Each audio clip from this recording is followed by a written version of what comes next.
Hello and welcome to The Passion Show. My name is Phil and joining me as always is my co-host Kyle. Hello. And this week we have returning guest Zac Aimson.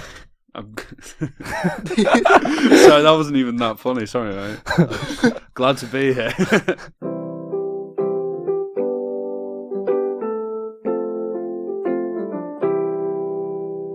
So in today's episode, we're talking about storytelling. I personally think that storytelling is probably one of the most, like at core, one of the most human things we do, really. It's how we make sense of the world around us and how we communicate with each other. Like at a most basic level, however we talk to each other, we put it in the context of a story. We don't just relate facts. We tell it in a story, and that's how we understand each other. And I suppose my want to tell stories comes from that for whatever reason, for me, it just seems the most natural thing to do. You know, if I pursued any other career or tried to do anything else, at heart, I'd still wanting to be like telling my own stories, even if, you know, I was just writing them down to myself. It's still what I would want to do. So on the last episode we talked about screenwriting, didn't we? And we can bring some stuff up from that. You disagree with some of your statements now, don't you? Yeah, when I listened back to it, and I feel like perhaps I made a couple of quite bold statements. You're going to have your own opinions when it comes to the end of the day, but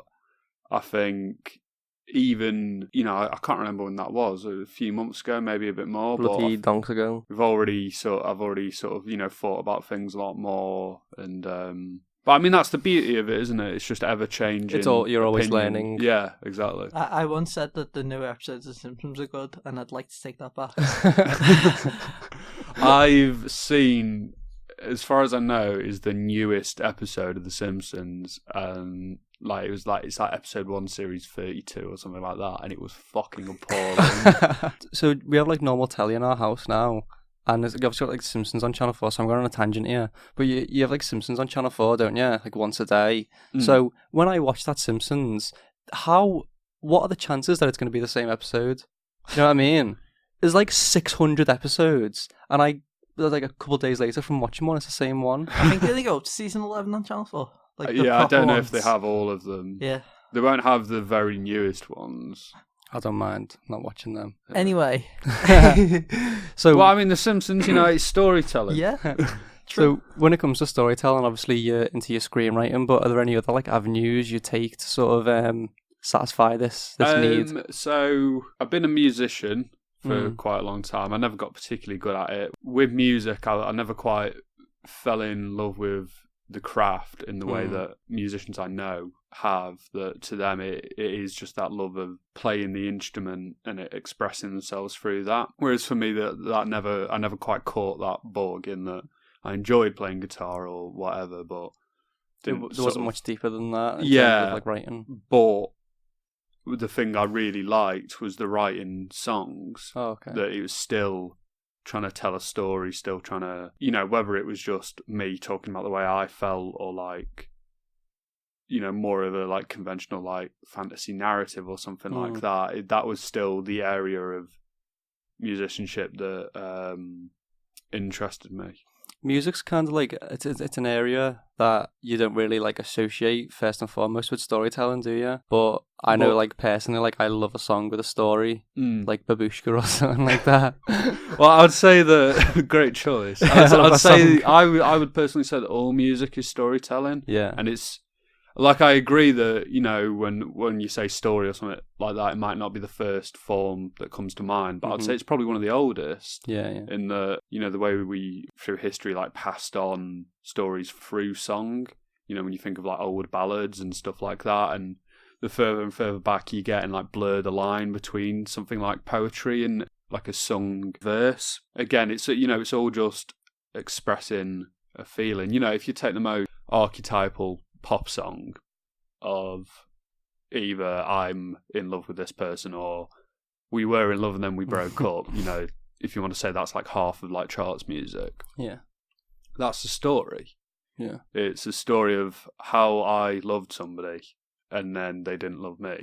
Which, being the most, you know, the story that we all understand so easily, is why it sells so well, or at least one reason why it sells so well, because you get it. It's an easy sort of relatable story. And what when you're in love with somebody, you can listen to a million songs and you understand those lyrics so much, like they're so personal to you, even though they're really quite general. Yeah, so music is storytelling.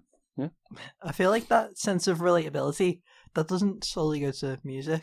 I think like other stories, like cinema, for example, like if you want to feel a certain emotion, you'll put on a movie to suit that need. If you get me? Yeah. I suppose when people are like really down, they talk about wanting to watch like a feel good movie or something. It's trying to, I think anyway, sort of trying to connect to when I was talking about the way we understand things through storytelling. So it's trying to understand your feelings and understand the world around you through somebody else presenting those feelings that in themselves they were just trying to express how they felt. Yeah. So what are your favourite stories? Favourite stories? It's probably a big question. I know it is. God, there's a song by a rapper called Sage Francis called Little Houdini that is the true story of a criminal who's not like a career criminal, just basically a car thief, that he went to prison, found out that his dad was dying and had Alzheimer's, broke out of prison, went to say his respects to his dad, and then handed himself back into the police. Wow. And then found out that his mum was dying a few years later, broke out, went to go see her, didn't manage to see her, they managed to arrest him. So when they brought him back to prison, he just escaped again. When he probably would have just handed himself in. Which I always thought that was quite a nice story. And obviously the song is very good. It presents the story in a very interesting way. Film, Blade Runner, I guess. You were going to say Blade Runner. Is an excellent story. I wonder why you knew that. I think that's an excellent story. It is at heart a story of, I don't know, sweeping statement. Obviously, you can read a lot into the film, but it's probably a search for meaning or a search for God, in that our main character, Deckard, is searching for his meaning, as so is the bad guy, who then the bad guy kills his God, who is the inventor. And in the end of the day, he's just searching for, he just wants to live a bit longer, and without going into spoilers, finds a way to do that. What kind of stories do you like telling? Like, are you sort of more attracted to like comedy, or like is there a certain type of story that you want to tell? So, like artistically, through film and stuff like that, although I wouldn't exactly consider myself a horror fan, I think I usually do tend towards darker stuff. I guess I can be like quite angry and I've got all these things that I want to say, and that's the stories I want to tell. Yeah, it's quite a good sort of release of emotions, isn't it, to put your heart and soul into like a project and see it like come together. But then in my everyday life, I think I probably tend towards funnier stories. I think it's how I would naturally kind of socialise with somebody that, say I see one of my flatmates, the first thing I'd do, it's like you tell them something funny that happened since the last time you saw them. My friends say I tend to repeat stories a lot. I tend to forget who I've told what. I do that. I do that a lot. I'm sure it's probably quite annoying for everyone else, but I think the reason why I do it is that it's like these anecdotes that other people tell me or things that have happened to me, and I think they're so funny and so much more interesting than they really are, that I get excited to tell them to people, and like I said, forget. Do you ever find that you use the exact same wording? I was just about to say this. Because I do that. I seem to have no ability to remember who I've told them to anyway, so I wouldn't remember if I'm using the same wording, probably. Because I know I do that. I rarely remember a story, and I have it like planned out exactly. Yeah. Like I've told stories to Kyle and then told them on the podcast or something, and he's just been like, that was the exact same as the first time.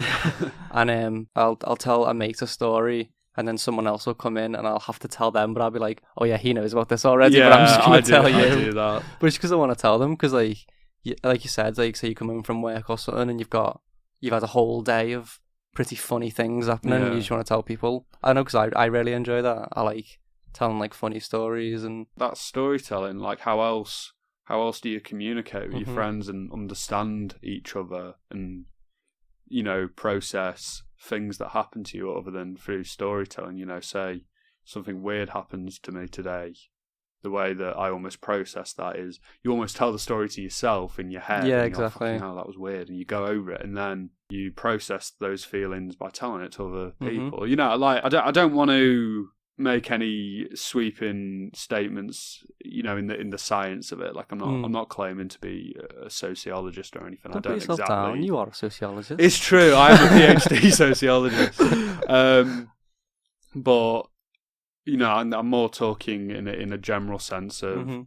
how it seems, at least from my point of view, anyway. But yeah, to any listeners, don't exactly take what I'm saying as gold. I'm not claiming that this is exactly how the brain or the mind works or whatever. I'm sure it's something like that.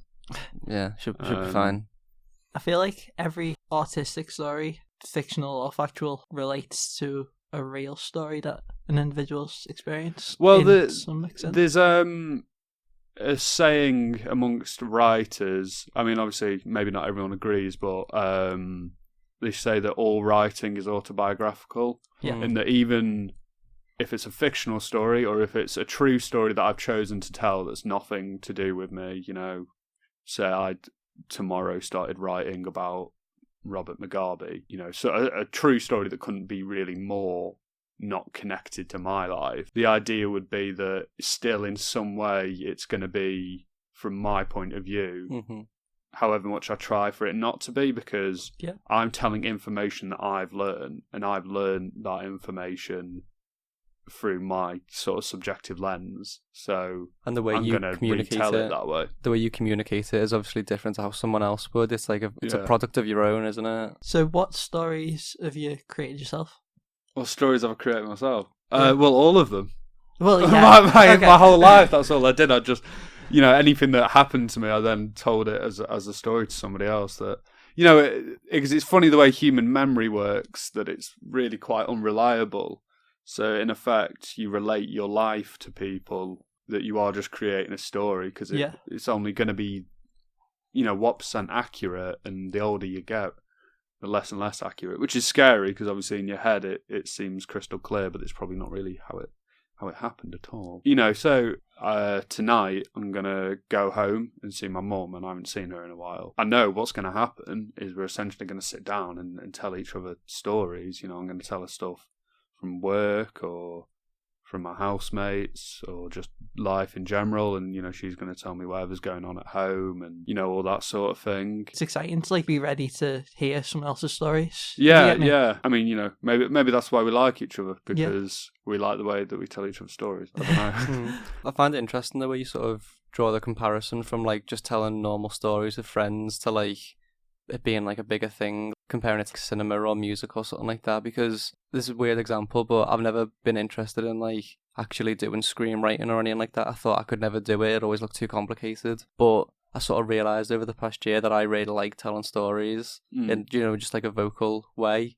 So it's kind of like translated into me trying to write scripts, because I feel like I can write dialogue because I know I talk so much. It's kind of translating for me now to the point where I feel like I could start to write. Yeah, because I think it is the same, really. Mm-hmm. To, you know, taking it from an artistic medium to just general communication, because at the very core of it, you're expressing yourself. Yeah. Whether you're expressing yourself just socially or, you know, artistically, at the core of it, it's just storytelling. It's just what we do. I don't know how we could get by without it. You know, Definitely. You know, there's cave paintings that predate language. You know, we've been telling stories before we could speak. It predates writing. It predates everything. Like, it's from the start of the human race. There's always been this call within us, like, we're not solitary creatures. Like, we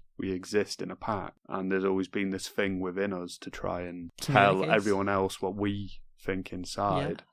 And receive it back. I think something can be said for, like, you know, talking more. You know, you said a story can help you like process a feeling potentially, and if more people talk and communicate and process events that happen by storytelling, it could be like quite a beneficial thing to someone to be able to process things better. Yeah, I mean, the most basic level, you know, a lot of the time when you are stressed or worried about something, just telling somebody does seem to almost fix the problem in getting it out there. And then there's, again, veering into territory I'm no expert on, but when you look at like music therapy and stuff like that, they might not be directly saying words or telling it in a narrative sense that might be too painful for them, but they're still expressing that trauma and telling the story of their trauma through whether it be, music or finger painting or interpretive dance.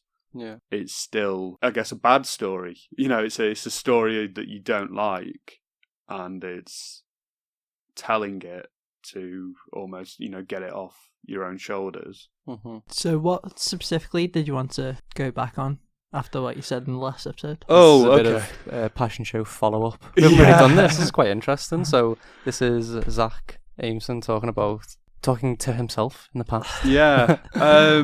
Okay, yeah, so going back, what we were saying earlier in the, you're always just changing your ideas, and in some sense it's good that I maybe don't completely agree with everything I said in the first video, because if I still thought exactly the same about writing as I did back then, it would mean that I hadn't learned anything. Yeah, there's no development there, but obviously I guess a big change is a screenwriting book I've read since recording that, which is Into the Woods by John York, which I'd recommend to any budding writers out there. In that it's very much based on the idea of it's through the guise of film, but it's about storytelling in any general sense of the very based on the structure that's kind of always there. Like we've been saying, how storytelling is so old and it's such a human tradition, we have through time developed that structure of the way that we expect and like those stories to be told. I mean, I'm struggling to think of any specific examples of things I said that I wasn't sure about. I just know when I listened through the video itself, I did almost at times think I sounded like a bit of a twat. How do you think we feel? We've got 30 episodes of shit. I guess in maybe a general sense, what I would say is, specifically when it comes to screenwriting, there may be the formatting rules that you have to follow in terms of margins on a page and stuff like that. But even then, those still get broken at times. At the end of the day, there's no one right way to tell your story, and you can observe the traditions that we've followed, but that's still never a reason to 100% do that. It's always important to challenge yourself, I think. And with storytelling, you can take more of an artistic interpretation, can't you? If you've got this story within you that you need to tell, then that's what you need to do. You need to tell it. You need to get it down on paper or on guitar or through dance or painting or writing a book or whatever. And, you can observe the rules and traditions as much as you want and use those things to inform you, but in the end of the day you've got to figure out the way that story itself needs to be told, because that's the thing with all these screenwriting manuals, that they like to present one way of doing things, but even some of their own examples won't follow everything they've said to the letter. It's just specific things that each of those films, that even if you could argue follows the pattern they've put down, it still does it in its own way. It's still unique, and that's what you, the listener, or any of us can also do. In that, if you have this story to tell, then you need to find the way that story is best told, and then do it. Yeah. So I think on that note, we'll wrap it up there. So thanks as always to Kyle for being my co-host. Thank you. Thanks to Zac for coming on and talking to us about storytelling. A pleasure. If you have any passions yourself that you want us to talk about, feel free to leave them in the comments, because we'd love to talk about it. Or hit us up in the DMs if you want to come on the show yourself. Yeah, if you do want to come on the show, we're always looking for guests, so just send us a message and we'll be happy to have you on. But other than that, we'll see you next time. Sayonara. Do Savonia.